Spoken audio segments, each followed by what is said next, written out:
واش هذيك مثلا واش كتجي شي حاجه، لانه شفت شي واحد يقدر يوقفها عند حدا شتا كدير اللي بغات في المغرب، دير السيبه خذ بالكم في الحق.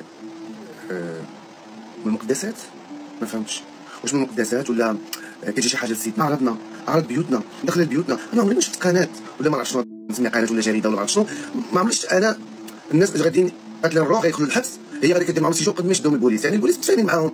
انا بانت لي هذه القناه ديال البوليس حاكمين البوليس ولا مسيرينها. ما يمكنش انا واحد القناه كتنشر الكذوب باش دير البوز على سمعه المغاربه والمغربيات، كتنشر الفيديوهات ديال السحر والشعوذه، كتنشر الفيديوهات ديال الفساد ديال زنا المحارم، كتنشر الشذوذ فين ما بقى هادشي في الزنقه تجي دابا استجواب، لدرجه انه كنتخيل بان المغرب كله في الصحراء، كنتخيل بان المغرب كلهم حاشاكم واتاتهم ومواتهم وبواتهم. هادشي انا كمتتبع لهذه القناه هادشي اللي كان في المغرب. المغرب كله سعايه، المغرب كله فقير، المغرب كله ابتزازي، المغرب كله قتال. ما يمكنش. واش القناه ما دارش لها الحد تطاول على سيادها، تطاول على الفنانين، وفين ما تدخل تلقى حط باقا ما تشدش الدنيا بطلة. يوميا كتحط بوست، يوميا كل 24 ساعه كيجدد البوست لراسو. جا هذا الفنان الغاوي مشات عنده بهدلاته، السيد ما احترمت لاخوه، ما احترمت لا هو الكارير ديالهم الكارير ديال العائله، عاملوه بمذله واحتقار وقله ادب والتطاول والحقره. انا بعد الفيديو اللي شفت كله مجموع فيه.